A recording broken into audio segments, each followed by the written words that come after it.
जीवन दो ढंग से जिया जा सकता है।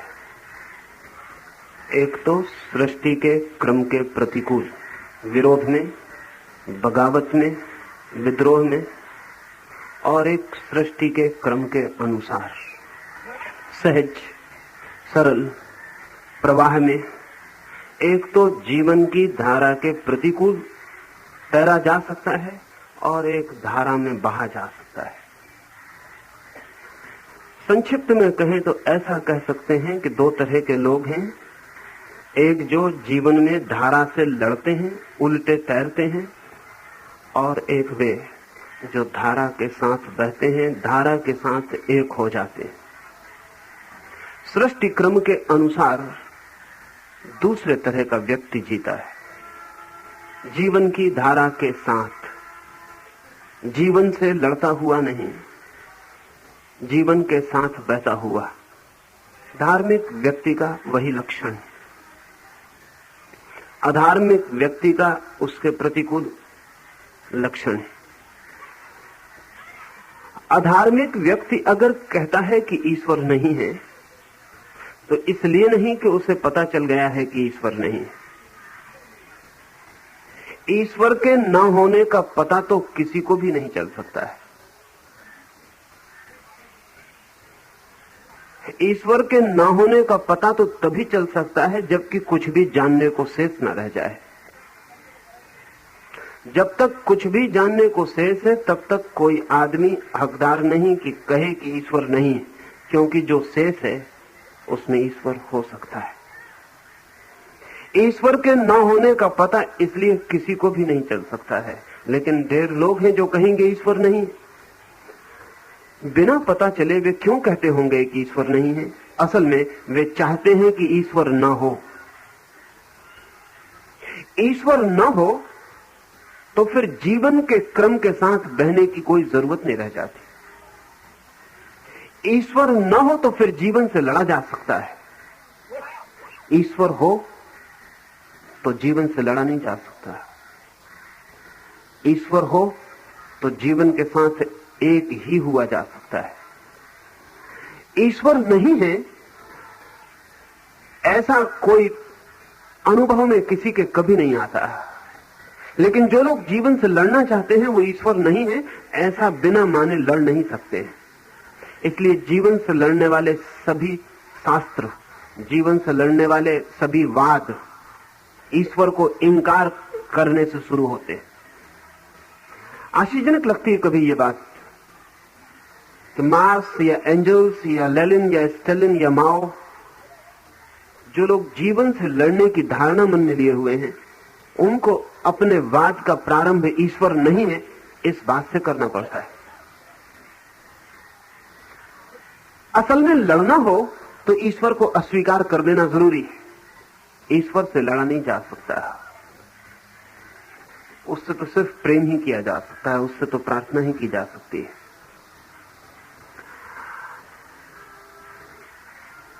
इस सूत्र में जीवन के क्रम के अनुसार का अर्थ है कि सारा जगत हमसे भिन्न नहीं, हमसे अलग नहीं, हम उसमें ही पैदा होते और उसी में लीन हो जाते। इसलिए जो व्यक्ति भी इस जगत की जीवन धारा से लड़ता है वो रुग्ण और डिसीज्ड हो जाता है, वो बीमार हो जाता है।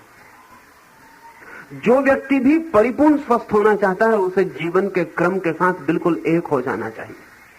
इस जीवन के क्रम के आधार पर ही भारत ने जीवन की एक सहज धारणा विकसित की थी। वो मैं आपको कहना चाहूंगा।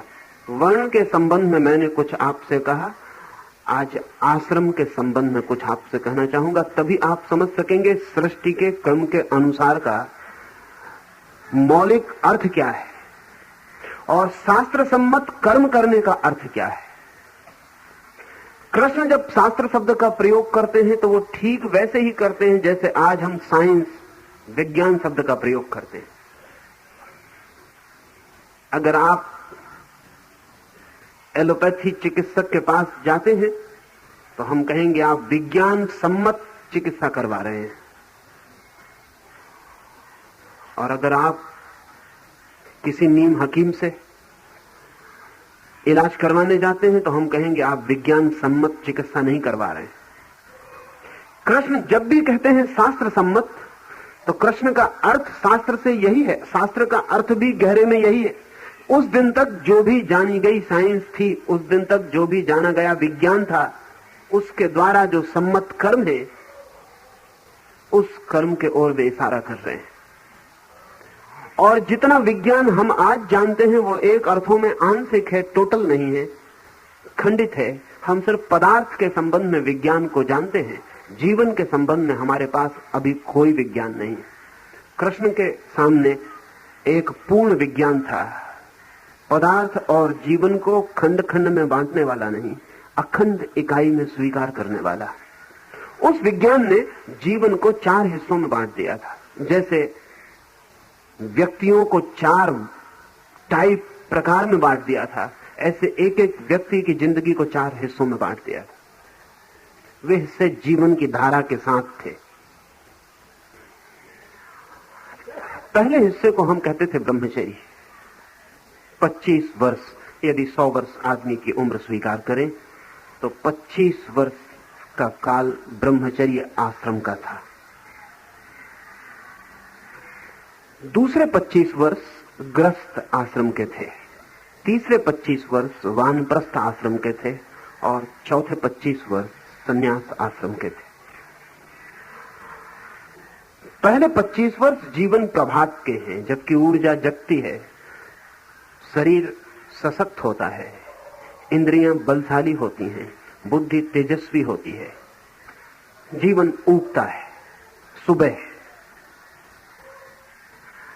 इस 25 वर्ष के जीवन को हमने ब्रह्मचर्य आश्रम कहा था। इसे थोड़ा समझ लेना जरूरी है। पहले 25 वर्ष संयम के, क्यों? क्योंकि जिसके पास शक्ति है जीवन के भोग में वही उतर सकेगा। जो असक्त है वो जीवन के भोग से वंचित रह जाएगा। जिसके पास जितनी शरीर संपदा, मन की संपदा है, संरक्षित शक्ति है, वो जीवन के रस में उतने ही गहरे जा सकेगा। इसलिए पहले 25 वर्ष शक्ति संचय के वर्ष हैं, जीवन की तैयारी के। और ये बहुत मजे की बात है कि जो ठीक से भोग सकेगा वही ठीक से त्याग को उपलब्ध होता है। कमजोर भोग नहीं पाता, इसलिए कभी त्याग को उपलब्ध नहीं हो पाता। असल में कमजोर जान ही नहीं पाता कि भोग क्या है, इसलिए उसके पार कभी नहीं हो पाता। जीवन का एक अनिवार्य नियम है, हम जिसे ठीक से जान लेते हैं उससे मुक्त हो जाते हैं। जिसे हम ठीक से नहीं जानते उससे हम कभी मुक्त नहीं हो पाते। अब ये बड़ी उल्टी बात मालूम पड़ेगी कि 25 वर्ष तक हम व्यक्ति को ब्रह्मचर्य की साधना में से गुजारते थे ताकि वो काम वासना से किसी दिन मुक्त हो सके। 25 वर्ष हम उसे ब्रह्मचर्य साधना में रखते थे ताकि वो 25 वर्ष काम उपभोग की गहराई में उतर सके, वो सेक्स की जो गहरी से गहरी अनुभूतियां हैं उनमें जा सके, क्योंकि वही सेक्स के बाहर जा सकेगा जो उसमें गहरा गया है। जो उसमें गहरा नहीं गया वो कभी बाहर नहीं जा सकेगा। आज बूढ़े आदमी भी काम वासना के बाहर नहीं जा पाते, क्योंकि काम वासना में जाने के लिए जितनी शक्ति की जरूरत है वही हम कभी नहीं जुटा पाते। जितनी प्रगाढ़ और जितनी इंटेंस और तीव्र शक्ति चाहिए कि हम अनुभव कर सकें और अनुभव के बाहर जा सकें, उतनी शक्ति ही कभी इकट्ठी नहीं हो पाती। इसलिए ये 25 वर्ष दोहरे अर्थ के थे। एक तो जिन व्यक्तियों को कल संसार के अनुभव में जाना है, इंद्रियों के अनुभव में, कृष्ण इस वचन में कहते हैं इंद्रियों का सुख भोगते हैं जो, उनके लिए भी जीवन के क्रम से ही जाना उचित है। जीवन का अगर क्रम खंडित, टूटता, कैओटिक हो जाए, अराजक हो जाए, तो कोई भी जीवन के चरम शिखर को उपलब्ध नहीं होता। इसलिए पहले 25 वर्ष शक्ति के संचय के, कल फिर शक्ति के व्यय के क्षण आएंगे। कभी आपने सोचा कि कमजोर आदमी कभी भी काम वासना से मुक्त नहीं हो पाता? जितना कमजोर उतना काम में घिर जाता है। ये उल्टी बात लगती है लेकिन यही सच है। जितना शक्तिशाली उतना काम वासना के शीघ्र बाहर हो जाता है।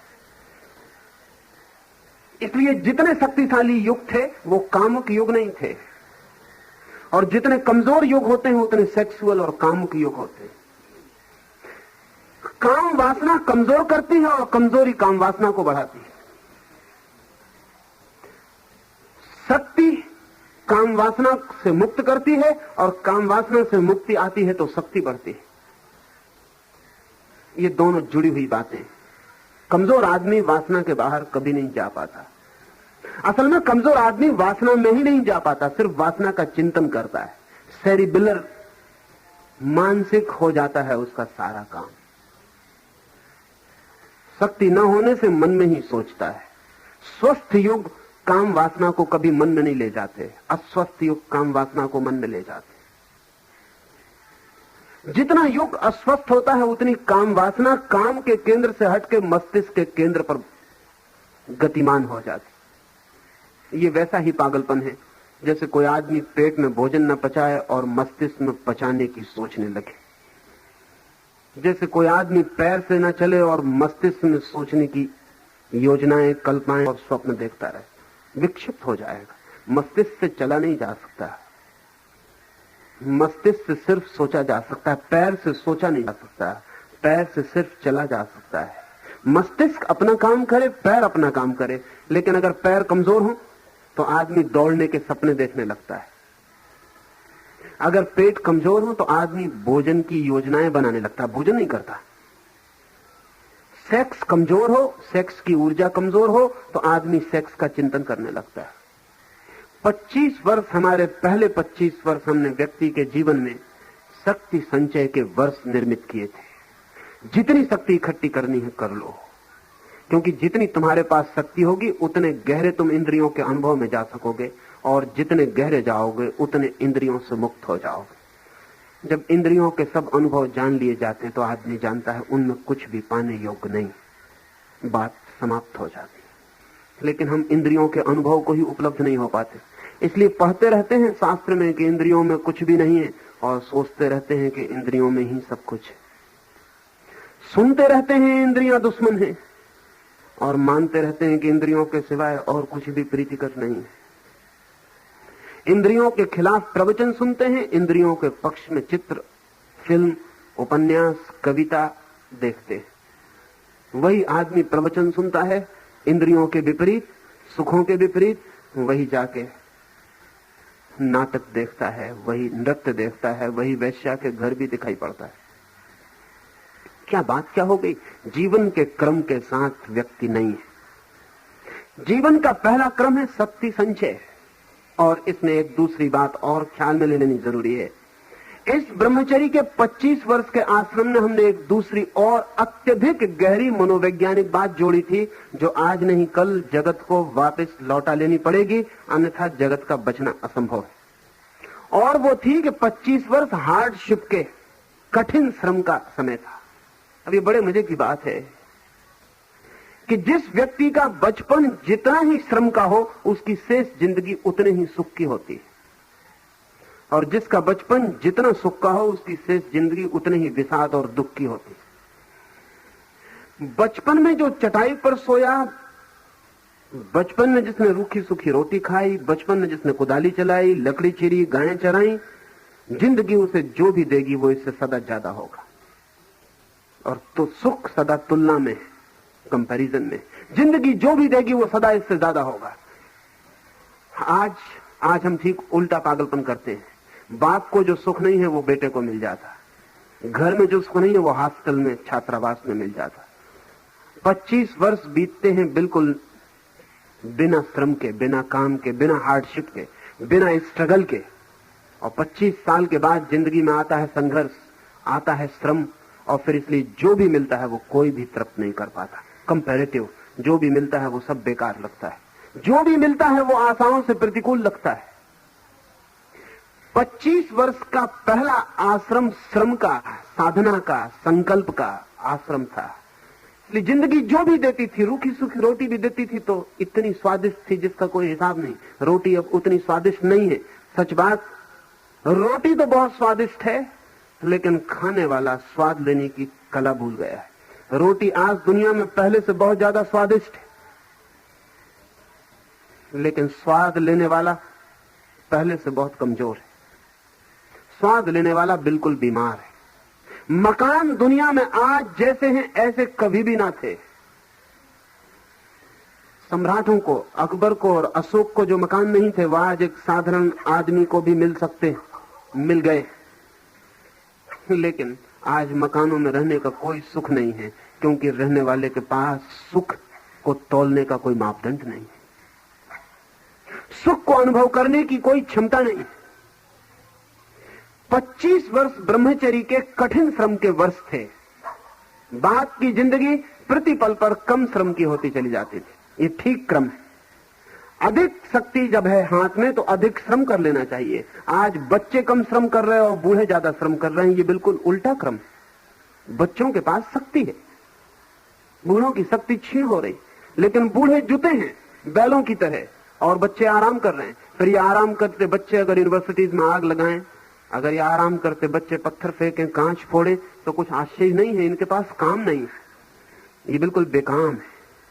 इन्हें कुछ काम चाहिए, इन्हें कुछ तोड़ने को चाहिए। ये जंगल की लकड़ी काट लेते थे, तब ये गुरु के झोपड़े पे पत्थर नहीं फेंकते थे। लकड़ी काटने में ही इनकी इतनी शक्ति लग जाती थी, इतने हल्के हो जाते थे। अब काटने, पीटने, ठोकने जैसा कुछ भी उनके हाथ में नहीं, वो पत्थर फेंक रहे हैं। पहला आश्रम, जबकि व्यक्ति के जीवन में प्रभात है शक्ति का, शक्ति के संचय, प्रयोग, क्षमता के विकास का समय है, विश्राम का नहीं। विश्राम का समय धीरे धीरे आएगा। आखिरी क्षण, जिंदगी के सूर्यास्त के समय विश्राम का क्षण होगा। तो हम 75 साल के बाद आखिरी सन्यास के आश्रम में पूर्ण विश्राम की व्यवस्था किए थे। पूर्ण विश्राम है। पहला पूर्ण श्रम, अंतिम पूर्ण विश्राम, बीच में 2 सीढ़ियां थी। इस पहले को एक तरफ से और समझ लें कि व्यक्ति का जो भी विकास है वो करीब करीब 25 वर्ष में पूरा हो जाता है।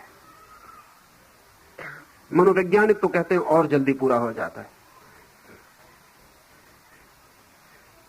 इसलिए विकास इसके पहले कि पूरा हो जाए, व्यक्ति की पूरी पोटेंशियलिटी को जगा लेने की कोशिश की जानी चाहिए। इसके पहले कि विकास का क्षण बीत जाए, व्यक्ति के भीतर जो भी शक्ति छिपी है बीज रूप, वो सब वृक्ष रूप बन जानी चाहिए, वो वास्तविक हो जानी चाहिए। इसलिए रत्ती भर विश्राम का मौका 25 वर्ष में नहीं था। सतत श्रम था, कठोर श्रम था, अथक श्रम था। और इसके 2 परिणाम होते थे। एक तो वो व्यक्ति अपनी पूरी शक्तियों को जगा के जीवन में जाने के योग्य हो जाता, और दूसरा, इसके बाद जीवन उसे जो भी देता वो उसके लिए संतोष और आनंद बनता। आज की दुनिया में कोई भी चीज संतोष नहीं बन सकती। आज हमारी सारी व्यवस्था ऐसी कि हर चीज असंतोष ही बनेगी। उसे असंतोष बनना ही पड़ेगा, क्योंकि संतोष की एक कला थी, वो जीवन के क्रम के साथ थी। जब वृक्ष पर फूल आते हैं तभी आने चाहिए, और जब वृक्ष के पत्ते झड़ते हैं तभी झड़ने चाहिए। जब वृक्ष बूढ़ा हो जाए तब हमें उससे वैसी आशा नहीं रखनी चाहिए जैसा जब वृक्ष जवान था तब हमने आशा रखी। आज बड़ी हैरानी की बात है कि आज जवान से हम कोई आशा ही नहीं रखते, जिससे सर्वाधिक आशा रखी जानी चाहिए। इस ब्रह्मचर्य के काल में एक तीसरी और प्रक्रिया थी जो आपको ख्याल दिला दूं, वो भी जीवन का हिस्सा थी। इस ब्रह्मचर्य के काल में चाहे किसी परिवार से कोई व्यक्ति आए, जीवन साम्यवादी था, कम्यून का था। गरीब का हो, अमीर का हो, सम्राट का लड़का हो, कोई भी हो, इससे कोई फर्क नहीं पड़ता था। ब्रह्मचर्य के 25 वर्ष सहजीवन के वर्ष थे और समान जीवन के वर्ष थे। सम्राट का लड़का भी लकड़ियां चीरता, वो भी गाय बैल को चराने जाता, वो भी गोबर से सफाई करता, वो भी गुरु के पैर दबाता। ये 25 वर्ष कम्यून के, समानता के वर्ष थे। और इन 25 वर्ष में जो भी हृदय में प्रविष्ट हो जाता है वो जीवन भर साथ रहता है। इसलिए चाहे समाज में असमानता दिखाई पड़ती रही हो, व्यक्तियों के चित्तों में कभी असमानता नहीं थी और समानता की कोई पागल प्यास भी नहीं थी। जिसको स्पर्धा कहें दूसरे से, वो 25 वर्ष में इस अर्थों में पैदा ही नहीं हो पाती थी, क्योंकि सब समान थे। इसलिए हमने एक नॉन कॉम्पिटिटिव, एक स्पर्धा मुक्त, महत्वाकांक्षा शून्य समाज के निर्माण का प्राथमिक आधार रखा था। दूसरा आश्रम था ग्रस्त का। शायद इस पृथ्वी पर, इस देश ने मनुष्य को जितनी वैज्ञानिकता से स्वीकार किया है, इतनी वैज्ञानिकता से किसी ने कभी स्वीकार नहीं किया। अब कैसी हैरानी की बात है कि 25 वर्ष तक हम उसे ब्रह्मचर्य का पाठ देते और 25 साल के बाद उसे ग्रस्त जीवन में भेज देते, विवाहित, काम, वासना, इंद्रियों के सुख में प्रवेश का मौका देते। कोई कहेगा ये क्या पागलपन, 25 वर्ष तक जब ब्रह्मचर्य सिखाया तो अब क्यों उसे भेज रहे हैं? ब्रह्मचर्य उसे सिखाया ही इसलिए कि अब वो तौल भी सकेगा कि आनंद ब्रह्मचर्य में है कि वासना में। और जो आनंद उसने ब्रह्मचर्य में जाना, वो आनंद वासना से कभी नहीं उसे मिल सकेगा। इसलिए वासना सिर्फ कर्तव्य रह जाएगी। इसलिए वासना कभी भोग की तृष्णा नहीं बनेगी, मात्र कर्तव्य रह जाएगी। और उसके प्राणों का पंछी निरंतर इसी आशा में रहेगा कि कब 50 वर्ष पूरे हो जाएं और मैं ब्रह्मचर्य की दुनिया में वापस लौट जाऊं। इसलिए वासना, काम का जितना सुख हम सोचते हैं, इतना सुख जिन लोगों के जीवन में ब्रह्मचर्य की किरण उतरी, उन्हें हैरानी होती है कि पागल हैं आप, लेकिन आपके पास तुलना का कोई उपाय भी तो नहीं। ब्रह्मचर्य का तो कोई आनंद कभी जाना नहीं, इसलिए तौलें किससे? तौलने का कोई उपाय नहीं। हाँ, एक ही उपाय है। एक आदमी एक स्त्री के साथ संबंधित होता है, नहीं सुख पाता तो सोचता है शायद दूसरी स्त्री से संबंधित होने में सुख मिले। तौलने का एक ही उपाय है, इस स्त्री से नहीं मिलता तो दूसरी से मिले, दूसरी से नहीं मिलता तीसरी से मिले, इस पुरुष से नहीं मिलता दूसरे पुरुष से मिले, दूसरे से नहीं मिलता तीसरे से मिले। तौलने का और कोई उपाय नहीं। व्यक्ति बदलो तो शायद मिल जाए, लेकिन अवस्था बदलो तो शायद मिल जाए, इसकी हमारे मन में कोई कल्पना पैदा नहीं होती, क्योंकि और किसी अवस्था का हमें पता ही नहीं। इसलिए वासना के जगत में यात्रा करने के पहले ब्रह्मचर्य का अनुभव अनिवार्य है, अन्यथा वासना मरने तक, कब्र तक नहीं छोड़ेगी पीछा, क्योंकि तुलना का कोई उपाय नहीं रह जाएगा। ब्रह्मचर्य के सुख को, शांति को, आनंद को जिसने जाना, ब्रह्मचर्य की शक्ति को, ब्रह्मचर्य की ऊर्जा को, ब्रह्मचर्य के आह्लाद को जिसने जाना, और ब्रह्मचर्य जिसके प्राणों में नृत्य किया, संगीत बजा ब्रह्मचर्य का, उसके सामने जब वासना की दुनिया आएगी तो वो तौल सकेगा कि बहुत फीकी है। फीकी भी कहना बेकार है, उसमें कुछ बहुत स्वाद नहीं, अत्यंत साधारण। तब वो इसे कर्तव्य की भांति निभा पाएगा। ठीक है, जगत, परमात्मा, जीवन का क्रम ठीक है, वो पैदा किया गया है, वो किसी को पैदा कर जाए, वो जगह भर दे, लेकिन विक्षिप्त होकर काम वासना उसे पकड़ने वाली नहीं। इसलिए इस देश के शास्त्र कह सके कि जो व्यक्ति संतान के लिए ही संभोग में उतरता है, वो यद्यपि पुराने अर्थ में ब्रह्मचारी नहीं रहा, लेकिन फिर भी ब्रह्मचारी है। संतान के लिए ही जो काम संभोग में उतरता है, वो भी ब्रह्मचारी है। ये इस देश के शास्त्र कह सके। ये कह सके इसीलिए कि काम वासना के लिए सीधा कोई काम वासना में नहीं उतरता। जो एक बार ब्रह्मचर्य को जान ले, उसके लिए काम वासना सिर्फ कर्तव्य, एक ड्यूटी, जिसे निभा देना और मुक्त हो जाना है। 25 वर्ष, 50 वर्ष की उम्र में उसके बच्चे आश्रम से लौटने के योग्य होने लगेंगे। 50 वर्ष में उसके बच्चे आश्रम से लौटने के योग्य होने लगेंगे। उसके बच्चे 25 वर्ष के होने के करीब आ जाएंगे। इस देश ने एक और गहरी बात खोजी, और वो ये कि एक ही घर में बाप भी संभोग करे और बेटा भी संभोग करे, ये बहुत अनैतिक है भी, क्योंकि बाप भी फिर बचकाना है। बेटा शादी करके आ जाए, वो बच्चे पैदा करे और बाप भी बच्चे पैदा कर रहा हो उस घर में, बहुत शर्म की बात है। बेटा क्या सोचेगा? बाप चाइल्डिश, बाप बचकाना, प्रौढ़ नहीं, अभी तक वासना से, काम से मुक्त नहीं हो पाया। इसलिए इस मुल्क का एक ख्याल था कि जिस घर में बेटा विवाहित हो जाए, उसी दिन बाप समझे कि वानप्रस्थ हो गया, मां समझे कि वानप्रस्थ हो। वानप्रस्थ का मतलब समझते हैं? जिसका मुंह जंगल की तरफ हो गया। अभी जंगल चले नहीं जाना है, सिर्फ टूवर्ड्स द फॉरेस्ट, अभी सिर्फ मुंह हो गया जंगल की तरफ। वानप्रस्थ, जंगल की तरफ प्रस्थान की तैयारी अब उसे कर लेनी है। अभी अगर वो जंगल चला जाए तो क्रम में बाधा पड़ेगी। बच्चे अभी ब्रह्मचर्य के आश्रम से घर लौट रहे हैं। इस बाप ने 25 साल में जिंदगी का जो अनुभव लिया है वो उन बच्चों को देना जरूरी है, अन्यथा वो अनुभव उन्हें कहां से मिलेगा। इसने जिंदगी से जो जाना है वो बच्चों को संभाल देना जरूरी है। इसने जिंदगी से जो पाया है वो बच्चों को सौंप देना जरूरी है। घर की, ज्ञान की, अनुभव की सारी चाबियां बच्चों को दे देनी। अब ये वानप्रस्थ हो जाएगा, बच्चों को देता जाएगा, और 75 साल की उम्र में तो इसके बच्चों के बच्चे जंगल से आने शुरू हो जाएंगे। तब तक इसके बच्चे 50 साल के हो गए होंगे। अब तो वो भी वानप्रस्थ होने के करीब आ गए। अब ये उनसे नमस्कार ले लेगा और जंगल चला जाएगा। अब ये सन्यासी हो जाएगा। ये जीवन की संध्या आ गई, संसार को देखने की यात्रा पूरी हुई। सुबह हुई, दोपहर हुई, अब सांझ होने लगी, सूरज लौटने लगा अपने घर वापस। अब ये 25 साल इसके प्रभु स्मरण के, और बड़े मजे की बात, ये 25 साल ये वानप्रस्थ के बाद सन्यास के आश्रम में गया हुआ व्यक्ति ही जो बच्चे समाज से आएंगे उनके लिए गुरु का काम कर देगा। और जिस समाज में बूढ़े गुरु ना हो उस समाज में गुरु होते ही नहीं। आज विद्यार्थी और गुरु के बीच 2-4 साल का भी फासला होता है, कभी कभी नहीं भी होता, और कभी कभी विद्यार्थी भी उम्र में ज्यादा हो जाता है। अब अगर विद्यार्थी उम्र में ज्यादा हो गुरु से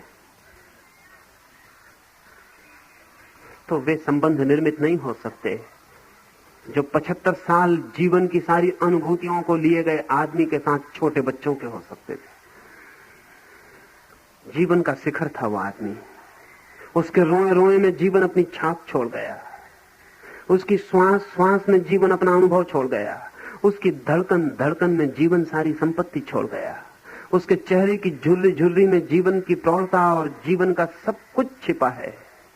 जब छोटे बच्चे जंगल आते और इस 75 साल, 80 साल, 100 साल के बूढ़े के पास बैठते तो स्वाभाविक था कि उनके मन में आदर और पूज्य का भाव उठता। न इस आदमी में कोई वासना होती, निर्वासना हो जाती। ये पूज्य मालूम पड़ता, ये भगवान मालूम पड़ता। तो अगर ये बच्चे कह सके कि गुरु ब्रह्मा, तो आज के गुरु को नहीं कहा जा सकता, क्योंकि ये बिल्कुल परमात्मा जैसा ही लगता, जिसमें वासना विलीन हो गई, जिसकी कोई इच्छा ना रही, जिसको चीजों पर कोई मोह ना रहा, घटनाएं कुछ भी घट जाएं जो उनको एक सा ही लेने लगा, जिसका चित्त अनासक्त हुआ, जो सब छोड़े तो सब बचे तो ना बचे तो सब बराबर हो गया। ऐसे जीवन के शिखर पर बैठे हुए वृद्ध के पास अगर बच्चे अनुभव करते कि वो परमात्मा है तो आश्चर्य तो नहीं। लेकिन आज का गुरु सोचे कि उसे कोई परमात्मा माने तो वो पागल है, उसे परमात्मा मानने का कारण ही नहीं रह गया, सारी बुनियाद गिर गई। और हम कहते ही उसे थे कि गुरु होने का योग ही वही हुआ जो सारे जीवन को जानकर आ गया, अन्यथा गुरु नहीं हो सकता था। आज जो गुरु है वो सिर्फ इंफॉर्मेटिव है, उसके पास कुछ सूचनाएं हैं जो विद्यार्थी के पास नहीं है। लेकिन जहां तक जीवन का, एग्जिस्टेंस का, अस्तित्व का संबंध है, उसमें और विद्यार्थी में कोई बुनियादी फर्क नहीं। अक्सर ऐसा हो जाता है कि यूनिवर्सिटी में लड़के भी उसी लड़की को प्रेम करने लगते हैं और शिक्षक नहीं, कॉम्पिटिटिव हो जाते। एक ही लड़की के लिए स्पर्धा हो सकती है कक्षा में। तब इस बच्चे के मन में इस गुरु के प्रति कौन सा आदर हो सकता है? ये गुरु भी उसी पान की दुकान पे पान खाता है, ये लड़का भी उसी पान की दुकान पे पान खाता है। ये गुरु भी उसी फिल्म को देखता है, उसी के बगल में बैठ के उसका विद्यार्थी भी देखता है। और जब फिल्म में नंगा चित्र आता है तो गुरु की भी रीढ़ सीधी हो जाती है और लड़के की भी रीढ़ सीधी हो जाती है। इन दोनों के बीच कोई जीवनगत भेद नहीं है। लेकिन हमने सोचा यह था कि जब तक जीवनगत भेद ना हो तब तक गुरु शिष्य का संबंध निर्मित नहीं हो सकता। गुरु शिष्य का संबंध सिर्फ इंफॉर्मेटिव नहीं है, एग्जिस्टेंशियल है। और सिर्फ इस पृथ्वी के इस हिस्से पर ही हमने एग्जिस्टेंशियल, अस्तित्वगत भेद पैदा किया था कि गुरु होना चाहिए जीवन का अस्त और विद्यार्थी होना चाहिए जीवन का उदय। इन दोनों के बीच 50, 60, 70 साल का फासला, 60 साल, 70 साल के अनुभव का फासला। और सिर्फ अनुभव ज्ञान नहीं देता, अनुभव वासनाओं से भी मुक्ति दिला देता है, और अनुभव वे सब क्षुद्रताएं जो कल बड़ी महत्वपूर्ण थी उनका अंत बन जाता है, और अनुभव कल तक के वे सब विकार, क्रोध, काम, लोभ, उन सब से छुटकारा बन जाता है। और जब ऐसे व्यक्ति के पास बच्चे इकट्ठे होते हैं तो वे जीवन का दान लेकर वापस लौटते थे, चिर ऋणी होकर वापस लौटते थे। ये चौथा आश्रम सन्यास का आश्रम था। शास्त्र सम्मत ऐसी जीवन के क्रम की व्यवस्था थी। कृष्ण कहते हैं अर्जुन से, जो इस भांति शास्त्र सम्मत जीवन की कर्म व्यवस्था में प्रवेश करता है, अनुकूल जीवन के बहता है, वो इंद्रियों के सुखों को तो उपलब्ध हो ही जाता, अंततः आत्मा के आनंद को भी उपलब्ध हो जाता है। और इस जीवन के क्रम में प्रवाहित होकर अंत में जरूर वो ऐसी जगह पहुंच जाता है जब करने और ना करने में कोई फर्क नहीं रहता। अर्जुन क्यों, अर्जुन से कृष्ण ये क्यों कह रहे हैं? अर्जुन से वो ये कह रहे हैं कि अभी तू उस जगह नहीं जहां से तू संन्यास्त हो सके, अभी तू उस जगह नहीं जहां से संन्यास फलित हो सके, अभी तू उस जगह नहीं जीवन के क्रम में जहां से तू मुक्त हो सके कर्म से। अभी तुझे कर्म और ना करने में समानता नहीं हो सकती। अभी तू अगर ना करने को चुनेगा तो भी चुनेगा, वो तेरी चॉइस होगी, लेकिन एक ऐसी घड़ी भी आती है जीवन के प्रवाह में जब करना और ना करना बराबर हो जाता है, चुनाव नहीं होता, चॉइस लेस हो जाता है, चुनाव रहित हो जाता है। तो कृष्ण उससे ये कह रहे हैं, पहले उन्होंने जोर दिया कि तू क्षत्रिय है, वो इस मुल्क के द्वारा खोजे गए विज्ञान का एक हिस्सा था, वर्ण। अब वो एक दूसरे विज्ञान के हिस्से पर जोर दे रहे हैं, आश्रम, वर्णाश्रम। मनुष्य के जीवन के संबंध में इस मुल्क का बड़े से बड़ा कंट्रीब्यूशन, बड़े से बड़े दान जो हम जगत को दे सके हैं, वो वर्ण और आश्रम की धारणा है। अब वो दूसरी बात कह रहे हैं, वो ये कह रहे हैं कि अगर तू शास्त्र सम्मत, इसका ये मतलब नहीं कि वेद में लिखा इसलिए, इसका कुल मतलब इतना कि उस दिन तक जितने भी समझदार लोग हुए थे सबने यही कहा इसलिए, सबने निरपवाद रूप से यही कहा इसलिए।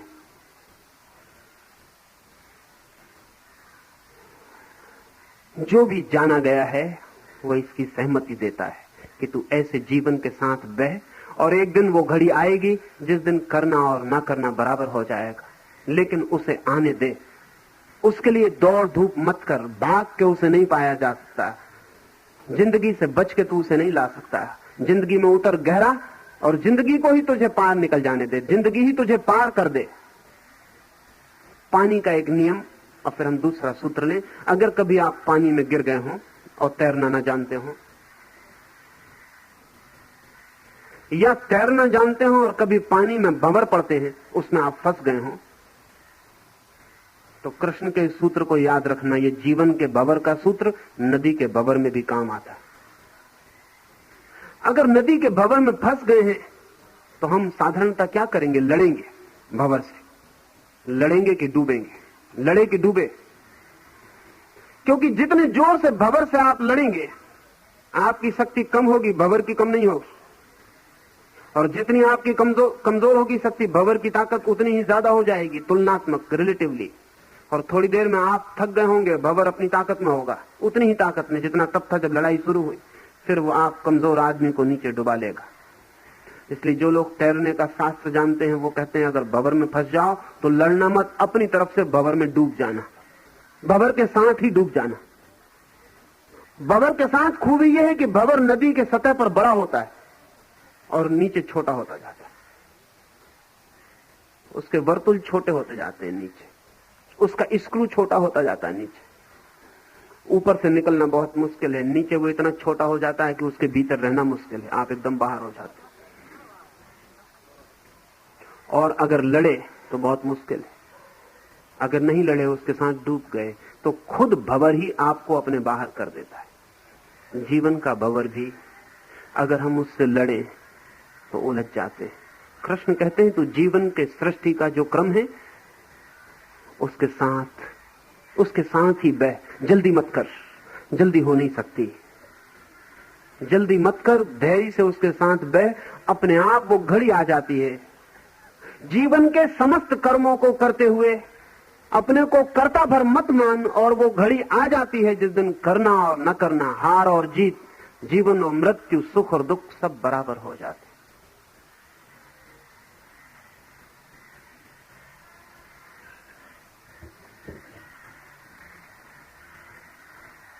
तस्मादसक्त सततं कार्यकर्म समाचर, असक्तो याचरन् कर्म परम् आप्नोति पुरुष। कर्मण्येवि संसिद्धि आस्थिता जनकादय, लोकसंग्रह्मयेवापि संपर्श कर्तुम अर्हसि।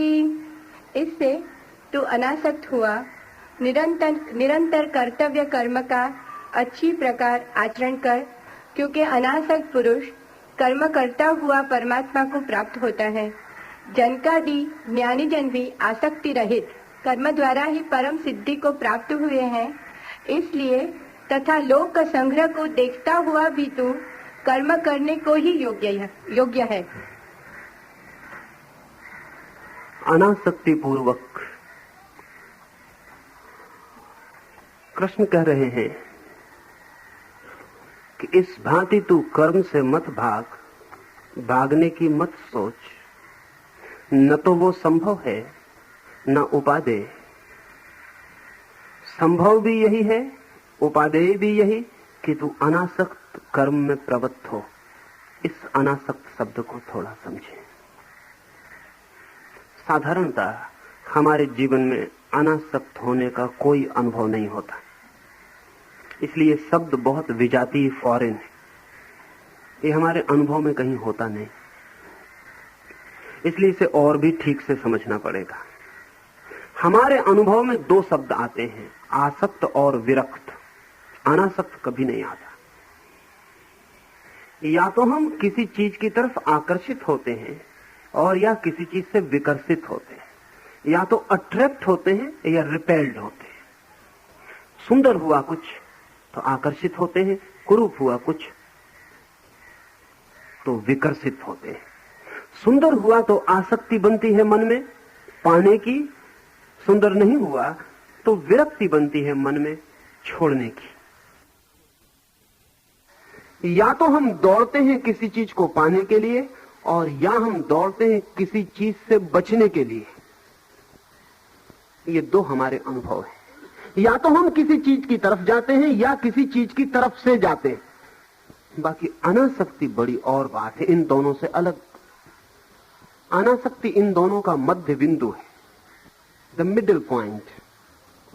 ठीक इन दोनों के बीच में, जहां ना तो अट्रैक्शन काम करता और ना रिपल्सन काम करता। बहुत अद्भुत बिंदु है अनासक्ति का, जहां से न तो हम किसी चीज के लिए आतुर होकर पागल होते और ना आतुर होकर बचने के लिए पागल होते। नहीं, जहां हम किसी चीज के प्रति कोई रुख ही नहीं लेते, जहां किसी चीज के प्रति हमारी कोई दृष्टि ही नहीं रहती, हम बस साक्षी ही होते। अनासक्त का अर्थ है विरक्त भी नहीं, आसक्त भी नहीं। विरक्त होना बहुत आसान है, आसक्ति का ही दूसरा हिस्सा है इसलिए।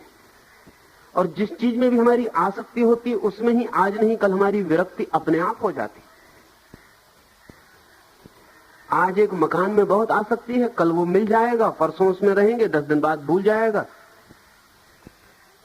आसक्ति खो जाएगी, फिर धीरे धीरे विरक्ति आ जाएगी। जिस दिन आपको कोई दूसरा मकान दिख जाएगा आसक्ति को पकड़ने के लिए, उसी दिन इस मकान से विरक्ति हो जाएगी। जिस चीज से भी हम आकर्षित होते हैं किसी न किसी दिन उससे विकर्षित होते हैं। जो चीज भी हमें खींचती है किसी दिन हम उससे हटते हैं। आकर्षण और विकर्षण, अट्रैक्शन और रिपल्सन एक ही प्रक्रिया के दो हिस्से हैं। अनासक्ति इस पूरी प्रक्रिया के पार है, ट्रांसेंडेंट है। इन दोनों प्रक्रियाओं के ऊपर अलग अतीत है। अनासक्त का मतलब कि न हमें अब खींचती है चीज, न हमें हटाती है, न हमें बुलाती है, न हमें भगाती है। हम खड़े रह गए। बुद्ध ने इस अनासक्ति के लिए उपेक्षा का शब्द का प्रयोग किया है। अर्थ यही है, न इस तरफ न उस तरफ, दोनों तरफ से उपेक्षा है। न आसक्ति न विरक्ति, दोनों तरफ से इंडिफरेंस है। न तो धन खींचता न धन भगाता। कृष्ण ने अनासक्ति का प्रयोग किया, महावीर ने वीतराग शब्द का प्रयोग किया। राग, विराग, वीतराग, महावीर ने वीतराग शब्द का प्रयोग किया। जहां न राग हो न विराग हो, वीतराग हो, दोनों के पार हो जाए। बुद्ध कहते हैं जहां न आकर्षण न जहां विकर्षण, उपेक्षा हो, इंडिफरेंस हो, दोनों बराबर हो जाएं। कृष्ण कहते हैं अनासक्ति, जहां न आसक्ति हो न विरक्ति हो, दोनों ही न रह जाएं। लेकिन आसक्त भी कर्म करता और विरक्त भी कर्म करता, अनासक्त क्या करेगा? आसक्त भी कर्म करता, विरक्त भी कर्म करता। यद्यपि जो कर्म आसक्त करता, विरक्त उससे उल्टे कर्म करता। अगर आसक्त धन कमाने का काम करता तो विरक्त धन छोड़ने का, त्यागने का काम करता। अगर आसक्त पदों का लोलुप होता और पदों की सीढ़ियां चढ़ने के लिए दीवाना होता तो विरक्त पदों से भागने के लिए आतुर और उत्सुक होता, सीढ़ियां उतरने को। आसक्त और विरक्त दोनों कर्म में रत होते, लेकिन दोनों के रत होना का ढंग विपरीत होता, एक दूसरे की तरफ पीठ किए होते। अनासक्त क्या करेगा? अनासक्त न तो आसक्त की तरह कर्म करता और न विरक्त की तरह। अनासक्त के कर्म करने की क्वालिटी बदल जाती, इसे समझ ले। विरक्त क्या काम करने का रुख, दिशा बदल जाती, उल्टी हो जाती। भीतरी चित्त जरा भी नहीं बदलता, कर्म की दिशा प्रतिकूल हो जाती। अगर आसक्त सीधा खड़ा है तो विरक्त शीर्षासन लगा के खड़ा हो जाता, और कोई फर्क नहीं होता। भीतर आदमी वही का वही होता, क्वालिटी जरा भी नहीं बदलती, गुण जरा भी नहीं बदलता, भीतर आदमी वही का वही होता। एक आदमी है, उसके सामने रुपया ले जाओ तो उसके मुंह में पानी आने लगता। एक दूसरा आदमी, उसके पास रुपया ले जाओ तो आंख बंद कर लेता और राम राम जपने लगता। ये दोनों एक से आदमी। रुपया दोनों के लिए सिग्निफिकेंट है, महत्वपूर्ण है। हाँ, एक के लिए महत्वपूर्ण है, लार टपकती है, एक के लिए महत्वपूर्ण घबरा के आंख बंद हो जाती। लेकिन दोनों शीर्षासन एक दूसरे के प्रति कर रहे, लेकिन रुपए के मामले में दोनों का गुण धर्म एक है। दोनों रुपए में बहुत उत्सुक है, एक पक्ष में एक विपक्ष में, एक मित्र की तरह एक शत्रु की तरह, लेकिन रुपए के प्रति उपेक्षा नहीं। एक है जो स्त्री के पीछे भागता, एक है कि स्त्री दिखी कि भागा। इन दोनों में बुनियादी गुणात्मक फर्क नहीं है। इनके कृत्य में फर्क है, दिशा का। इनके चित्त में फर्क नहीं है। इनके चित्त का बिंदु, इनके चित्त का ऑब्जेक्ट, इनके चित्त का विषय एक ही है, वही काम वासना, एक पक्ष में एक विपक्ष में। अनासक्त का गुणधर्म बदलता है। अनासक्त दोनों काम कर सकता है, जो विरक्त करता है वो भी कर सकता है, जो आसक्त करता है वो भी कर सकता है, लेकिन करने वाला चित्त बिल्कुल और ढंग का होता है। उस चित्त का क्या फर्क है वो ख्याल में ले लें। ना तो आसक्त साक्षी हो सकता है, विटनेस हो सकता है, न विरक्त साक्षी हो सकता है, क्योंकि दोनों का राग है। राग शब्द आपने कभी ख्याल किया कि इसका क्या मतलब होता है? इसका मतलब होता है रंग, कलर। राग का मतलब होता है रंग। दोनों के चित्त रंगे हुए हैं उसी से जिस पर उनकी नजर है। आसक्त का चित्त रंगा हुआ है रुपए से, मित्र की तरह। विरक्त का चित्त रंगा हुआ है रुपए से, शत्रु की तरह। अनासक्त का चित्त रंगा हुआ नहीं। रुपया उस पर कोई प्रतिबिंब ही नहीं बनाता, रुपया उसको रंगता ही नहीं। रुपया वहां और अनासक्त यहां, उन दोनों के बीच डिस्टेंस होता है। अर्थात अनासक्त साक्षी होता है, वो देखता है कि ये स्त्री, ये रुपया है, बात खत्म हो गई। मैं हूं, ये रुपया है, ये मकान है, ये स्त्री है, ये पुरुष है। बुद्ध एक जंगल में बैठे, रात है, पूर्णिमा की। गांव से कुछ मन चले युवक एक वेश्या को लेकर चले आए। पूर्णिमा की रात, झील का तट, उन्होंने आके खूब शराब पी ली, उस वेश्या को नग्न कर दिया, उसके वस्त्र छिपा दिए। जब वे शराब में काफी बेहोश हो गए तो वो वेश्या निकल भागी, लेकिन नग्न नहीं, कपड़े तो उसे मिले नहीं। जब आधी रात बीते उन्हें थोड़ा होश आया तब उन्हें ख्याल हुआ कि हम जिसको मान के की है राग रंग कर रहे हैं वो नदारत। उस वेश्या को मान के बातें किए जा रहे थे, गीत गाए जा रहे थे, नाचे चले जा रहे थे। आधी रात गए, उन्हें पता चला कि हम बड़ी भूल में पड़े हैं, वो स्त्री तो नदारत है, वो यहां है नहीं। बड़ी मुश्किल में पड़े, अब उसे कहां खोजे। निकले, थोड़ी दूर एक वृक्ष के नीचे बुद्ध बैठे। रात, पूर्णिमा का चांद है, वो देख रहे हैं चांद को। यहां तक रास्ता एक ही है, इसलिए स्त्री यहां से तो निकली ही है। तो उन्होंने जाके हिलाया और कहा कि सुनो, एक नग्न स्त्री सुंदर वैश्या यहां से भागती हुई गई है, जरूर तुमने देखी होगी। बुद्ध ने कहा, तुम मुझे बड़ी मुश्किल में डालते हो, क्योंकि आदमी को वही दिखाई पड़ता है जो वो देखना चाहता है। उन्होंने कहा, अंधे तो हो नहीं, आंख तो है ही। यहां से एक सुंदर स्त्री निकली है, हजारों की भीड़ में भी दिखाई पड़ जाए ऐसी स्त्री है। तो यहां तो जंगल का सन्नाटा है। उन्होंने कहा, कोई निकला जरूर, कोई निकला जरूर, क्योंकि मैं देखता था चांद को तो कोई छाया बीच से गुजरी। लेकिन स्त्री थी या पुरुष था कहना मुश्किल, क्योंकि जब तक मेरा पुरुष बहुत आतुर था स्त्रियों के लिए तभी तक फर्क भी कर पाता था। अब फर्क करने का कोई कारण भी तो नहीं रहा है। और सुंदर थी या असुंदर, ये तो और भी कठिन सवाल है, क्योंकि जब से अपने को जाना तब से न कुछ सुंदर रहा न कुछ असुंदर रहा, चीजें जैसी हैं। कुछ को लोग सुंदर कहते, कुछ को लोग असुंदर कहते, वो उनके अपनी पसंदगियों के ढंग हैं। क्योंकि एक ही चीज को कोई सुंदर कहता और कोई असुंदर कहता। जब से अपनी कोई पसंदगी ही ना रही, कोई नापसंदगी ना रही, तो न कुछ सुंदर रहा न कुछ असुंदर रहा। उन्होंने कहा, हम भी कहां के पागल से उलझ गए हैं, हम खोजे, इस आदमी से कुछ सहारा न मिलेगा। बुद्ध खूब हंसने लगे और उन्होंने कहा, कब तक उसे खोजते रहोगे? अच्छा हो कि इतनी अच्छी रात अपने को ही खोजो, और वो मिल भी जाएगी तो क्या मिलेगा? अपने को खोज लो तो शायद कुछ मिल भी जाए। पता नहीं उन्होंने सुना या नहीं सुना, नहीं सुना होगा। आदमी बहुत बहरा है, दिखाई पड़ता है सुनता हुआ सुनता नहीं, दिखाई पड़ता देखता हुआ देखता नहीं, दिखाई पड़ता समझता हुआ समझता नहीं है। ये जो बुद्ध ने कहा, ये अनासक्त की चित्त दशा का गुण है। देखते हुए भी भेद नहीं करता क्या सुंदर है क्या असुंदर है, करते हुए भी भेद नहीं करता, जीते हुए भी भेद नहीं करता क्या पकड़ूं क्या छोड़ूं, क्या लाभ है क्या हानि। साक्षी की तरह, एक विटनेस की तरह, एक गवाह की तरह जिंदगी में चलता है। राम अमेरिका गए, एक जगह से निकल रहे थे, कुछ लोगों ने पत्थर फेंके और गालियां दी। लौट के बहुत हंसते हुए वापस लौटे। मित्रों से कहने लगे, आज तो बड़ा मजा आ गया, राम को आज बड़ी गालियां पड़ी, कुछ लोगों ने पत्थर भी मारे, पिटोगे,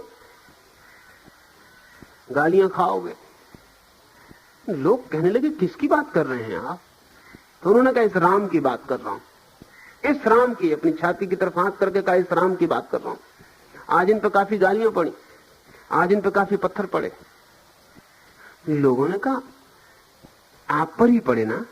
राम ने कहा, नहीं, हम तो देखते थे, हम तो पड़े नहीं, हम देखते थे, हम साक्षी थे, हम सिर्फ गवाह हैं। हमने देखा कि पढ़ रहे हैं, हमने देखा कि गालियां दी जा रही। तीन थे वहां, गाली देने वाले थे, जिसको गाली दी जा रही थी वो था, और एक और भी था, मैं भी था वहां जो देख रहा था। अनासक्त का ये गुणधर्म। अनासक्त देखता है जिंदगी को, न इस तरफ भागता न उस तरफ भागता, और परमात्मा जो ले आता है जिंदगी में उसमें से चुपचाप साक्षी की भांति गुजर जाता है। इसलिए कृष्ण ने उल्लेख किया जनक का, और कृष्ण जब उल्लेख करें तो सोचने जैसा। कृष्ण ने उल्लेख किया जनक का कि जनक जैसे ज्ञानी और अर्जुन तू तो इतना ज्ञानी नहीं है, उनका मतलब साफ है। वो ये कह रहे हैं कि तू तो इतना ज्ञानी नहीं है कि तू वैराग्य की बात करे। जनक जैसा ज्ञानी भी छोड़ने को, भागने को आतुर न हुआ। जनक जैसा ज्ञानी चुपचाप वहीं जिए चला गया जहां था। तो क्या था सूत्र जनक का? सूत्र था अनासक्ति योग। सूत्र था जहां हमें दो दिखाई पड़ते हैं वहां तीसरा भी दिखाई पड़ने लगे। The third force. दो तो हमें सदा दिखाई पड़ते हैं, तीसरा दिखाई नहीं पड़ता। विरक्त को भी दो दिखाई पड़ते हैं, आसक्त को भी दो दिखाई पड़ते हैं, मैं और वो जिस पर मैं आसक्त हूं। विरक्त को भी दो दिखाई पड़ते हैं, मैं और वो जिससे मैं विरक्त हूं। अनासक्त को तीन दिखाई पड़ते हैं, वो जो आकर्षण का केंद्र है या विकर्षण का, और वो जो आकर्षित हो रहा है या विकर्षित हो रहा, और एक और भी जो दोनों को देख रहा। ये जो दोनों को देख रहा है, अर्जुन से कृष्ण कहते हैं तू इसी में प्रतिष्ठित हो जा। इसमें तेरा हित तो है ही, तेरा मंगल तो है ही, इसमें लोक मंगल भी है। क्यों? इसमें क्या लोक मंगल है? ये तो मेरी समझ में पड़ता है कि आपकी भी समझ में पड़ता है कि अर्जुन का मंगल है। अनासक्त कोई हो जाए तो जीवन के परम आनंद के द्वार खुल जाते। आसक्त भी दुखी होता है, विरक्त भी दुखी होता है। आसक्त भी सुखी होता है, विरक्त भी सुखी होता है। बुद्ध ने कहा है जिसे हम प्रेम करते हैं वो आ जाए तो सुख देता है, जिसे हम घृणा करते हैं वो चला जाए तो सुख देता है। जिसे हम घृणा करते हैं वो आ जाए तो दुख देता है, जिसे हम प्रेम करते हैं वो चला जाए तो दुख देता है। फर्क क्या है? बुद्ध ने पूछा है। दोनों ही दोनों काम करते हैं। हाँ, किसी के आने से सुख होता है, किसी के जाने से। किसी के जाने से सुख होता है, किसी के आने से, बस इतना ही फर्क। मित्र भी सुख देते हैं, मित्र भी दुख देते हैं। शत्रु भी सुख देते हैं, शत्रु भी दुख देते हैं। असल में जो भी सुख देता है वो दुख भी देगा, और जो भी दुख देता है वो सुख भी देगा, क्योंकि सुख और दुख एक ही सिक्के के दो पहलू हैं। जो ऊपर होता है वो हमें दिखाई पड़ता है, जो नीचे होता है वो छिप जाता है। थोड़ी देर बाद जब एक पहलू से ऊब जाते हैं और उलटते हैं तब दूसरा पहलू दिखाई पड़ता है। लेकिन कृष्ण कह रहे हैं तेरा तो मंगल होगा ही, लोक मंगल भी होगा। लोक मंगल क्या होगा? सबका मंगल क्या होगा? असल में जो आसक्त हैं वे भी, और जो विरक्त हैं वे भी, जगत को आनंद के मार्ग पर ले जाने वाले नहीं बनते हैं। नहीं बनते हैं दो कारणों से। एक तो जो स्वयं ही आनंद के मार्ग पर नहीं है, उसके जीवन से किसी को भी आनंद नहीं मिल सकता, क्योंकि हम वही दे सकते हैं जो हमारे पास है, हम वो नहीं दे सकते जो हमारे पास नहीं। दूसरा, जो व्यक्ति जितना आसक्त या विरक्त होकर कर्म में लगता है उतना ही तनाव, उतना ही टेंस उसका व्यक्तित्व होता है। और ध्यान रहे, हम करीब करीब ऐसे ही हैं जैसे कोई पानी में एक पत्थर फेंके। झील है, एक पत्थर फेंक दिया तो पत्थर तो झील में थोड़ी देर में नीचे बैठ जाता है, सतह में, भूमि में बैठ जाता है, लेकिन पत्थर से उठी लहरें फैलती चली जाती, दूर अनंत किनारों तक फैलती चली जाती। ठीक वैसे ही जब भी हमारे चित्त में जरा सा तनाव उठता है तो हम मनुष्य के जीवन के सरोवर में तरंगें पैदा करते हैं। फिर चाहे हमारा तनाव चला भी जाए, वे तरंगें फैलती चली जाती। वे न मालूम कितने लोगों को स्पर्श करती और न मालूम कितने लोगों के जीवन में अमंगल बन जाती। सिर्फ अनासक्त व्यक्ति के भीतर से तनाव की, चिंता की, दुख की, पीड़ा की विकृत तरंगें नहीं उठती हैं। सिर्फ अनासक्त व्यक्ति से जो तरंगें उठती हैं वे सदा मंगलकारी। इसलिए लोक मंगल, लोक मंगल यहां बहुत ही गहरे अर्थों में कहा है। हम 24 घंटे अपने चारों तरफ रेडिएट कर रहे हैं। जो भी हमारे भीतर है वो रेडिएट हो रहा है, वो विकिरणित हो रहा है, उसकी किरणें हमारे चारों तरफ फैल रही। हर आदमी अपने चारों ओर प्रतिपल उसी तरह लहरें उठा रहा है जैसे पत्थर फेंका गया झील में उठाता है। हम कल समाप्त हो जाएंगे, लेकिन हमारे द्वारा उठाई गई लहरें अनंत है, वो कभी समाप्त ना होंगी, वो चलती ही रहेंगी। वो कभी दूर तारों के निवासियों को भी छुएंगी। अब वैज्ञानिक कहते हैं कोई 50,000 तारों पर जीवन है। अभी तक उन्होंने कोई 4 अरब तारे खोज निकाले। जीवन वहां समाप्त नहीं होता मालूम पड़ता। हमारी सामर्थ्य चुक जाती है उसके आगे, उसके आगे, उसके आगे। एक एक व्यक्ति से जो तरंग उठती है वो उठती ही चली जाती है। व्यक्ति कभी का समाप्त हो जाएगा, उसके द्वारा उठाई गई तरंगें अंतकाल तक उठती रहती हैं, अनादि अनंत। कृष्ण कह रहे हैं कि जो अनासक्त चित्त है उसके भीतर जो गुण परिवर्तन होता है, उससे जो तरंगें उठती हैं वे बिल्कुल बिना जाने परोक्ष चुपचाप लोगों के जीवन में मंगल की वर्षा कर जाती। तो तू लोक मंगल के लिए भी अनासक्त हो जा। अपने लिए तो अनासक्त होना उचित ही है, आनंदपूर्ण ही है, औरों के लिए भी आनंदपूर्ण है तू। इसलिए जैसे जनक और सब जानने वालों ने जीवन से भागने की कोई चेष्टा न की, तू भी मत भाग। भागने से कभी कोई कहीं पहुंचा भी नहीं, भागने से कभी कोई रूपांतरित भी नहीं हुआ है, भागने से कभी कोई क्रांति भी घटित नहीं होती। क्योंकि भागते केवल वे ही हैं जो नहीं जानते हैं। जो जानते हैं वे भागते नहीं, रूपांतरित करते हैं, स्वयं को बदल डालते हैं। विरक्ति भागना है आसक्ति से। और एक बात और इस संबंध में, फिर हम दूसरा सूत्र लें। जो आदमी आसक्ति में जिएगा उसके मन में सदा ही विरक्ति के ख्याल आते रहेंगे, आते ही रहेंगे। क्योंकि जिंदगी पोलर है, ध्रुवी है। यहां हर चीज का दूसरा ध्रुव है। यहां बिजली का अगर पॉजिटिव पोल है तो नेगेटिव पोल भी है। यहां अगर अंधेरा है तो उजेला भी है। यहां अगर सर्दी है तो गर्मी भी है। यहां अगर जन्म है तो मृत्यु भी है। यहां जीवन में हर चीज का दूसरा विरोधी हिस्सा है। तो जो व्यक्ति आसक्ति में जिएगा उसको जिंदगी में हजारों बार विरक्ति के दौर पड़ते रहेंगे। उसको विरक्ति का फिट आता रहेगा। आप सबको आता है।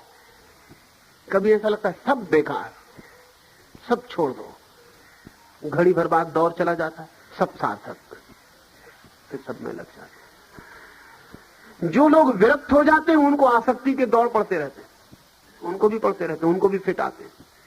जो आश्रम में बैठ जाते हैं उनको भी एकदम से ख्याल आ जाता है सारी दुनिया सिनेमा गृह में बैठी होगी और हम यहां बैठे।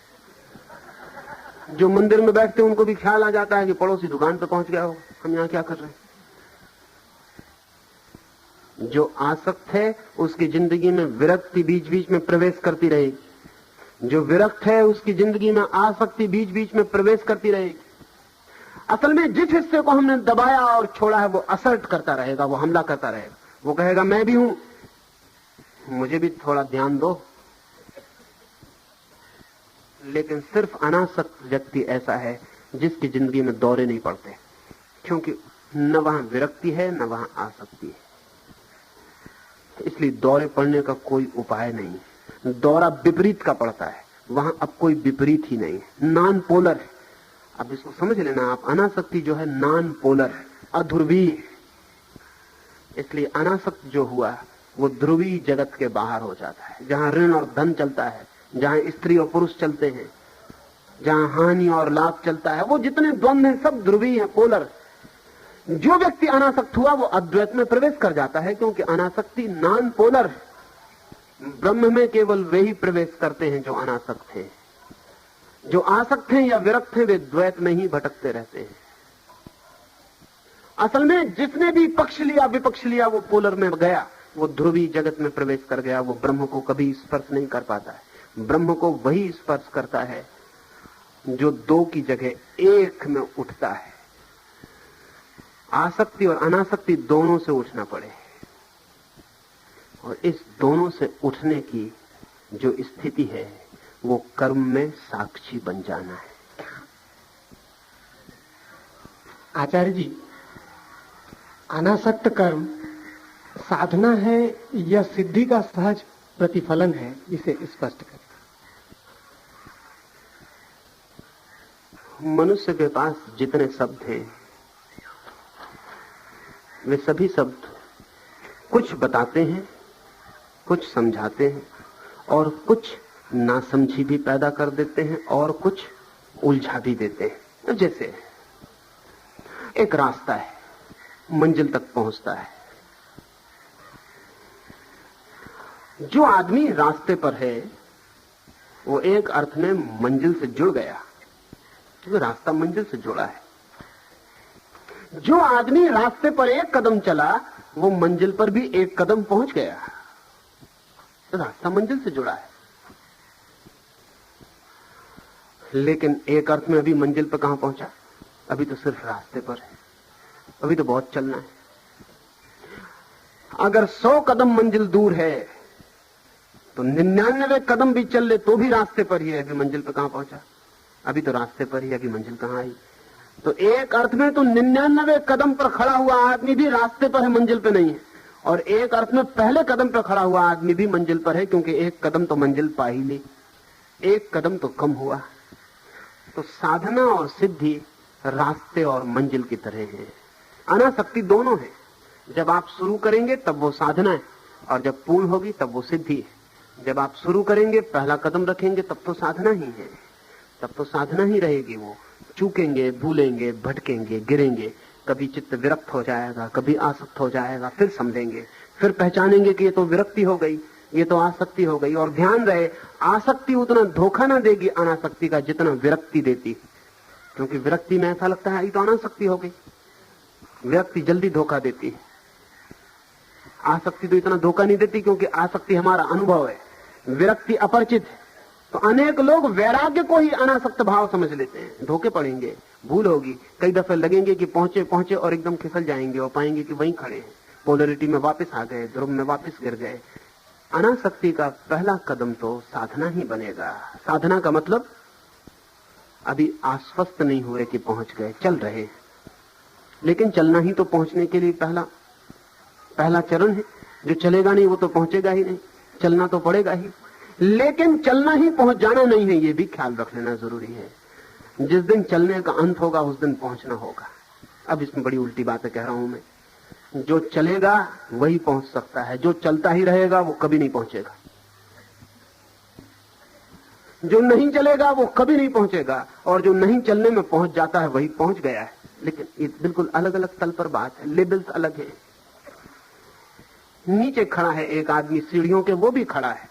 सीढ़ियां पार करके जो आदमी छत पे खड़ा हो गया वो भी खड़ा है। दोनों सीढ़ियों पे नहीं, लेकिन एक सीढ़ियों के नीचे है, एक सीढ़ियों के ऊपर है। जो सीढ़ियों के बीच में है वो दोनों जगह नहीं है, वो खड़ा नहीं है, वो चल रहा है। ना तो वो नीचे की भूमि पर है, ना अभी ऊपर पहुंच गया। अभी वो गिर सकता है वापस, अभी वो सीढ़ियों पे ही रुक सकता है, अभी वो पहुंच भी सकता है। सब संभावनाएं खुली। अनासक्ति का प्राथमिक कदम तो साधना का होगा, अंतिम कदम सिद्धि का होगा। लेकिन पहचान क्या होगी? जब तक आपको स्मरण रखना पड़े अनासक्ति का, तब तक साधना है, और जब स्मरण की कोई जरूरत न रह जाए तब सिद्धि है। जब तक आपको ख्याल रखना पड़े कि अनासक्त रहना है, तब तक साधना है। जब आपको ख्याल न रखना पड़े, आप कैसे भी रहें, अनासक्ति ही पाएं, तब समझना सिद्धि। एक जापानी गुड्डा देखा होगा आपने, बाजार में मिलता है, उसे खरीद के रख लेना चाहिए। दारूमा डॉल्स कहलाते हैं वो गुड्डे। नीचे चौड़े होते हैं और उनके पैरों में शीशा भरा होता है। कैसे ही फेंको उसको, वो सदा पालकी मार के बैठ जाता है शीशा पर। कहीं भी पटको, कुछ भी करो, वो वापस अपनी जगह बैठ जाता है। ये सिद्ध है। ये दारूमा डाल जो है ना, ये सिद्ध है। इसको तुम कुछ भी करो, ये अपनी पालकी मार के अपनी जगह बैठ जाता है। ये दारूमा शब्द बड़ा अद्भुत है। हिंदुस्तान से एक फकीर 1400 साल पहले चीन गया, उसका नाम था बोधि धर्म। वो एक अनासक्त व्यक्ति था, थोड़े से फूलों में से एक जो मनुष्य जाति में खिले। बोधि धर्म का जापानी नाम दारूमा है। बोधि धर्म को देख के वो गुड़िया बनाई गई, क्योंकि बोधि धर्म को कुछ भी करो, सोता है तो अनासक्त, जागता है तो अनासक्त, कुछ भी करे अनासक्त। उसको कहीं से पटको, कुछ भी करो, वो वापस अपनी अनासक्ति में रहता है। इसलिए फिर ये गुड़िया बनाई गई। दारूमा डाल जो है एक बहुत बड़े सिद्ध पुरुष के रूप में बनाई गई। वो गुड़िया अपने घर में रखनी चाहिए, उसे लुढ़का के देखते रहना चाहिए, वो वापस अपनी पोजीशन में आ जाती है। आप कुछ भी उपाय करो, उसकी पोजीशन नहीं मिटा सकते। जब आपको अपने भीतर ऐसा लगे, कुछ भी हो जाए, दुख आए, सुख आए, सफलता असफलता, कोई जिए, कोई मरे, तूफान टूट जाए, बैंकरप्ट हो जाए, दिवालिया हो जाए, मौत आ जाए, कुछ भी हो जाए, आपके भीतर का दारूमा डाल जो है, आपकी चेतना जो है, वो हमेशा सिद्धांतन लगा के बैठी रहती, उसमें कोई फर्क नहीं पड़ता है। तब आप जानना कि सिद्धि हो गई। जब तक ऐसा न हो जाए, जब तक स्मरण रखना पड़े, जब तक होश रखना पड़े, और अगर होश चूके तो या तो आसक्ति आ जाए या विरक्ति आ जाए, तब तक जानना कि साधना है।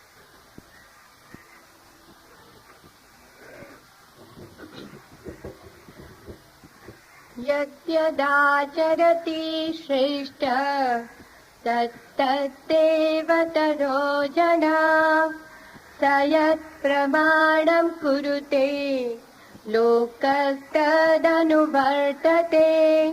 क्योंकि श्रेष्ठ पुरुष जो जो आचरण करता है, अन्य पुरुष भी उसके ही अनुसार बरतते हैं। वह पुरुष जो कुछ प्रमाण कर देता है, लोग भी उसके अनुसार बरतते हैं। अंतिम श्लोक की बात और कर लें। बहुत कीमती बात इसमें कृष्ण ने कही। मनुष्य के चित्त का एक बहुत बुनियादी लक्षण इमिटेशन है, नकल है। 100 में से 99 आदमी ऑथेंटिक नहीं होते, प्रामाणिक नहीं होते, इमिटेटिव होते, सिर्फ नकल कर रहे होते। 100 में से 99 लोग वही नहीं होते जो उन्हें होना चाहिए, वही होते हैं जो वो अपने चारों तरफ लोगों को देखते हैं कि लोग हैं। छोटे बच्चे नकल करते हैं, अनुकरण करते हैं, सब कुछ नकल से ही छोटे बच्चे सीखते हैं। लेकिन हम में से बहुत कम लोग हैं जो छोटे बच्चों की सीमा पार कर पाते। हम में से अधिक लोग जीवन भर ही छोटे बच्चे रह जाते। हम सिर्फ नकल ही करते, हम देख लेते हैं, वही करने लगते हैं।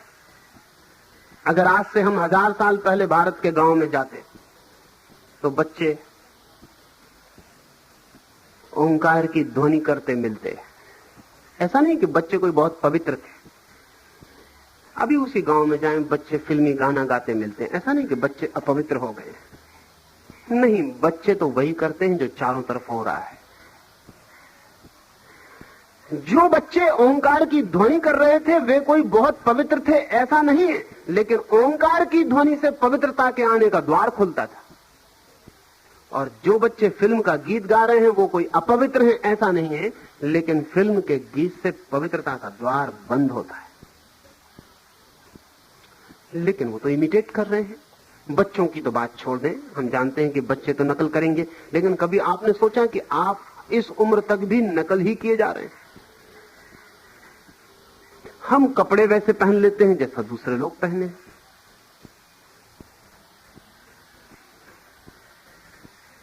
हम मकान वैसा बना लेते हैं जैसा दूसरे लोगों ने बनाया, हम पर्दे वैसे लटका लेते हैं जैसा पड़ोसियों ने लटकाए, हम कार वैसी खरीद लेते हैं जैसे पड़ोसी लोग खरीदते हैं। अमेरिका में तो कारों की वजह से मोहल्ले तक जाने जाते हैं, क्योंकि एक मोहल्ले में लोग एक सी कारें खरीद लेते तो सेवरलेट नेबरहुड हो जाती, सेवरलेट वालों का मोहल्ला। आदमी एक दूसरे को देख के करने लगता है। तो कृष्ण एक और गहरी बात इसमें कह रहे हैं। वो अर्जुन से कह रहे हैं कि तू उन पुरुषों में से है जिन पर लाखों लोगों की नजर होती। तू जो करेगा वही वे लोग भी करेंगे। अगर तू जीवन से भाग गया तो वे भी भाग जाएंगे। और हो सकता है कि तेरे लिए जीवन से भागना बड़ा प्रामाणिक हो, तो भी वे लाखों लोग बिल्कुल गैर प्रामाणिक ढंग से जीवन से भाग जाएंगे। जब बुद्ध ने संन्यास लिया तो बुद्ध का संन्यास तो बहुत ऑथेंटिक है। बुद्ध का संन्यास तो उनके प्राणों की पूरी प्यास और पुकार है। लेकिन लाखों लोग बुद्ध के पीछे सन्यासी हुए, उतने लाखों लोग बुद्ध की हैसियत के नहीं। महावीर ने जब सन्यास लिया तो महावीर के लिए सन्यास नियति है, डेस्टिनी है, उससे अन्यथा नहीं हो सकता। लेकिन महावीर के पीछे लाखों लोग सन्यासी हुए, वो सारे लाखों लोग महावीर की हैसियत के नहीं। लेकिन फिर भी मैं कहूंगा कि अगर नकल ही करनी है तो फिल्म स्टार की वजह सन्यासी की ही करनी बेहतर है। अगर नकल ही करनी और नकल ही करनी है तो फिर बेहतर है कि महावीर की नकल ही हो जाए। क्यों? क्योंकि अच्छे की नकल शायद कभी स्वयं के अच्छे का द्वार भी बन जाए, जैसे कि बुरे की नकल निश्चय ही कभी बुरे के आगमन का द्वार बन जाती। मैं बुरे के लिए निश्चित कहता हूं और अच्छे के लिए शायद कहता हूं। क्यों? क्योंकि अच्छा चढ़ाई है और बुरी ढलान है। ढलान बहुत निश्चित बन जाती, उसमें कुछ भी नहीं करना पड़ता, सिर्फ छोड़ दिया और उतर जाते हैं। चढ़ाई पर कुछ करना पड़ता है, श्रम। लेकिन अगर नकल में भी चढ़े, अगर कोई कैलाश पर किसी के पीछे नकल में भी चढ़ गया तो भी कैलाश पर तो पहुंच ही जाएगा। और कैलाश पे पहुंचकर जो घटित होगा वो सारी नकलें तोड़ देगा और उसके प्रमाणिक व्यक्तित्व का भी प्रकट होने का क्षण आ सकता है। कृष्ण ये कह रहे हैं कि और हजारों लाखों लोग अर्जुन तुझे देखकर जीते। अर्जुन साधारण व्यक्ति नहीं है, अर्जुन असाधारण व्यक्तियों में से है, उस सदी के असाधारण लोगों में से है। अर्जुन को लोग देखेंगे, अर्जुन जो करेगा वो अनेकों के लिए प्रमाण हो जाएगा। अर्जुन जैसा जिएगा वैसा करोड़ों के लिए अनुकरणीय हो जाएगा। तो कृष्ण कहते हैं तुझे देखकर जो लाखों लोग जीते हैं, अगर तू भागता है वे भी जीवन से भाग जाएंगे, अगर तू पलायन करता है वे भी पलायन कर जाएंगे, अगर तू विरक्त होता है वे भी विरक्त हो जाएंगे। तो अर्जुन उचित ही है कि तू अनासक्त हो जा, तो शायद उनमें भी अनासक्ति का ख्याल पहुंचे। तेरी अनासक्ति की सुगंध उनके भी नासापुटों को पकड़ ले। तेरे अनासक्ति का संगीत हो सकता है उनके भी हृदय के किसी कोने की वीणा को झंकृत कर दे। तेरे अनासक्ति का आनंद हो सकता है उनके भीतर भी अनासक्ति के फूल के खिलने की संभावना बन जाए। तो तू उन पर ध्यान रख। ये सिर्फ तेरा ही सवाल नहीं है, क्योंकि तू सामान्य जन नहीं है, तू असामान्य है। तुझे देखकर न मालूम कितने लोग चलते उठते और बैठते हैं। तू उनका भी ख्याल कर, और अगर तू अनासक्त हो सके तो उन सब के लिए भी तेरा जीवन मंगलदायी हो सकता है। इस संबंध में दो बातें अंत में आपसे और कहूं। इधर पिछले 50-60 वर्षों में पश्चिम के मनोवैज्ञानिकों ने कुछ इस तरह की भ्रांति पैदा की, उनको भी अब भ्रांति मालूम पड़ने लगी, जिसमें उन्होंने माँ बाप को, शिक्षकों को, सबको समझाया कि बच्चों को इमिटेशन से बचाओ। ये बात थोड़ी दूर तक सच थी, और थोड़ी दूर तक जो बातें सच होती हैं कभी कभी खतरनाक होती हैं, क्योंकि थोड़ी दूर के बाद वे सच नहीं होती। इसमें थोड़ी दूर तक बात सच थी कि बच्चों को हम ढालें ना, उनको पैटर्नाइज ना करें, उनको ऐसा ना करें कि एक ढांचा दे दें और जबरदस्ती ढाल के रख दें। तो पश्चिम के मनोवैज्ञानिकों ने बहुत जोर से जोर दिया कि बच्चों को ढालो मत, बच्चों को कोई दिशा मत दो, बच्चों को कोई डिसिप्लिन, कोई अनुशासन मत दो, क्योंकि उससे बच्चों की आत्मा का जो प्रामाणिक रूप है वो प्रकट नहीं हो सकेगा, बच्चे इमिटेटिव हो जाएंगे। कृष्णमूर्ति ने भी इस पर भारी जोर दिया। लेकिन ये बात थोड़ी दूर तक ही सच है, क्योंकि अगर बच्चे ना ढाले जाएं तो भी बच्चे ढलते हैं। हाँ, तब बाप नहीं ढालता, तब सड़क की होटल ढाल देती, तब मां नहीं ढालती लेकिन फिल्म अभिनेत्री ढाल देती, तब गीता नहीं ढालती लेकिन सुबह का अखबार ढाल देता है। और हम किसी बच्चे को जिंदगी के सारे इंप्रेशन से, प्रभावों से मुक्त कैसे रख सकते हैं? 50 साल में मनोवैज्ञानिकों ने जो कहा, तो सारी दुनिया के माँ बाप, कम से कम शिक्षित माँ बाप, बहुत डर गए। जिस मुल्क में शिक्षा बढ़ी, माँ बाप बहुत डर गए। एक जमाना था कि बच्चे घर में घुसते थे तो डरते हुए घुसते थे। आज अमेरिका में बाप घर में घुसता है तो बच्चों से डरा हुआ घुसता है कि कोई मनोवैज्ञानिक भूल ना हो जाए, कि कहीं बच्चा बिगड़ ना जाए, न्यूरोटिक ना हो जाए, कहीं पागल ना हो जाए, कहीं दिमाग खराब ना हो जाए, कहीं कुछ गड़बड़ ना हो जाए। तो बाप डरा हुआ घुसता है घर में। माँ डरती है अपने बच्चों से कुछ कहने में कि कहीं कोई ऐसी चीज न पैदा हो जाए कि कॉम्प्लेक्स पैदा हो जाए, दिमाग में ग्रंथि हो जाए, कहीं बीमार ना हो जाए। सब डरे हुए। लेकिन इससे हुआ क्या? 18वीं सदी और 19वीं सदी में जो बच्चे थे उनसे बेहतर बच्चे हम पैदा नहीं कर पाए। बच्चे तो ढाले ही गए, लेकिन माँ बाप जो कि बहुत प्रेम से ढालते, माँ बाप जो कि बहुत केयर और कंसर्न से ढालते, उन्होंने नहीं ढाला। लेकिन बाजार ढाल रहा है उनको, अखबार ढाल रहे हैं, पत्रिकाएं डाल रही हैं, डिटेक्टिव्स डाल रहे हैं, फिल्में डाल रही हैं, सारी दुनिया। आज दुनिया का बाजार, एक जमाना था कि 90% स्त्रियों से चलता था, आज दुनिया का बाजार 50% बच्चों से चल रहा है। और बच्चों को परसुएट किया जा रहा है, क्योंकि कोई भी नई चीज पकड़ानी तो पिता को पकड़ाना जरा मुश्किल पड़ती, बच्चे को पकड़ाना आसान पड़ती, वो जल्दी पकड़ लेता है। और उसके घर में कोई शिस्त, कोई अनुशासन नहीं है, इसलिए वो बाहर से जो भी सीखने मिलता है उसे सीख लेता है। अगर आज सारी दुनिया में बच्चे बगावती हैं तो उसका कुल कारण इतना है, chaotic है, अराजक है, उसका कुल कारण इतना है कि हम उनके लिए कोई भी आधार, कोई भी अनुशासन, कोई भी दृष्टि, कोई भी दिशा देने में समर्थ नहीं रहे। और माँ बाप डरते कि कहीं बच्चे उनकी नकल ना करने लगे, लेकिन बच्चे नकल करेंगे ही। कभी लाख में एक आध बच्चा होता है जो नकल नहीं करता और खुद जीता है, लेकिन वो कभी होता है, वो अपवाद है, उसका कोई हिसाब नहीं रखा जा सकता। अधिकतर बच्चे तो नकल करके ही जिएंगे। बाप डरता है कहीं मेरी नकल ना कर ले, माँ डरती है कि लड़की कहीं मेरी नकल ना कर ले, नहीं तो बिगड़ जाए, क्योंकि सारा मनोविज्ञान कह रहा है कि बिगाड़ मत देना। और मजा ये है कि वो बच्चे तो नकल करेंगे ही, तब वो किसी की भी नकल करते हैं, और वो नकल जो परिणाम ला रही वो हमारे सामने। कृष्ण ने जब ये कहा अर्जुन से, तो उस कहने का प्रयोजन इतना ही है कि तेरे ऊपर न मालूम कितने लोगों की आंखें, तू ऐसा कुछ कर, तू कुछ ऐसा जी कि उनकी जिंदगी में तेरा अनुशासन, मार्ग, प्रकाश, ज्योति बन सके, उनका जीवन तेरे कारण अंधकारपूर्ण ना हो जाए। इससे लोक मंगल सिद्ध होता है। शेष कल बात करें।